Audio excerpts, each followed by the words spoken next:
If you ask the ancient Greeks who their divine ancestors were, you might expect them to look to the gods. However, that's probably not the answer you'd receive. Ancient Greeks may have seen the Titans, ancient and powerful deities, as more directly responsible for the creation of humanity. While there are many stories here, a lot of them start with Iapetus.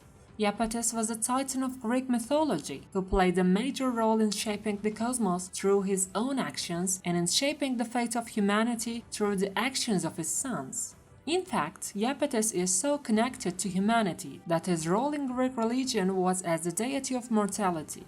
Yes, the span of human life had a deified personification as a living unit of time. The implication in Greek mythology is intriguing. Humanity's story can only begin with the creation of mortality. Iapetus is a god from Greek mythology, a Titan god, and therefore a god of the preceding generation to Zeus and other Olympians. As one of the 12 Titans, Iapetus was the son of Uranus and Gaia, two primordial deities. Being a son of Gaia, though also meant that Iapetus had numerous other siblings, including the Cyclops, the Hecatoncers, and the Gigantes. The name Iapetus can be translated as piercing with spear. Iapetus the Piercer was probably also the Titan god, symbolizing mortality and a mortal lifespan, as his son Prometheus and Epimetheus were the creators of mankind and all other mortal creatures.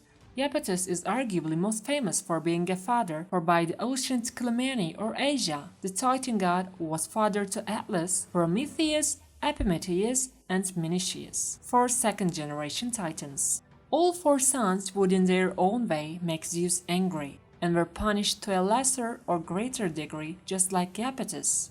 For fighting against Zeus, Menicius was imprisoned in Tartarus, whilst Atlas would forever hold up the heavens, replacing the pillar role of his father and uncles.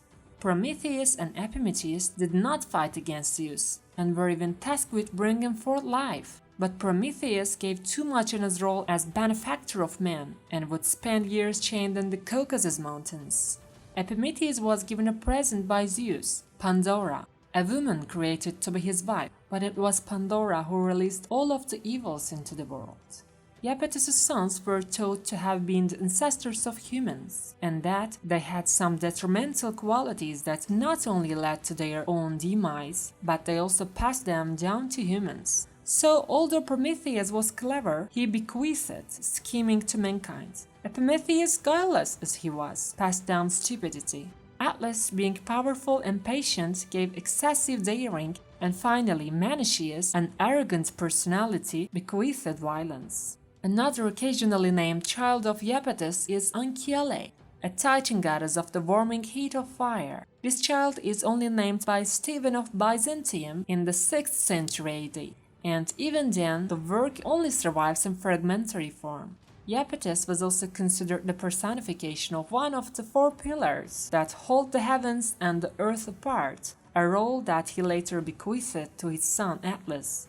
He represented the pillar of the west, the other 3 being represented by his brothers, Crius, Coeus, and Hyperion.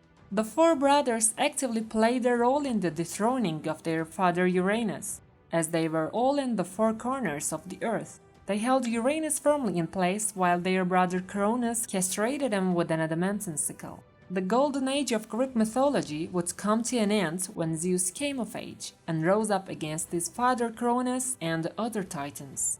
Zeus assembled a fighting force based upon Mount Olympus, whilst the Titans and their allies defended Mount Othrys. Iapetus was considered one of the most destructive Titans and one of the greatest fighters.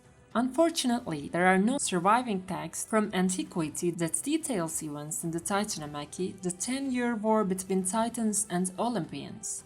Fragments suggest, though, that at some point Zeus and Iapetus did fight 1-to-1, and Zeus' victory in the fight might have proved the turning point in the war.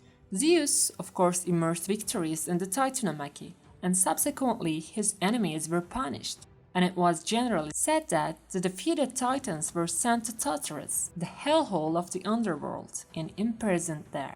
Certainly Iapetus and Cronus were there, although occasionally it was said that Iapetus was imprisoned beneath the volcanic island of Inarme, Ischia.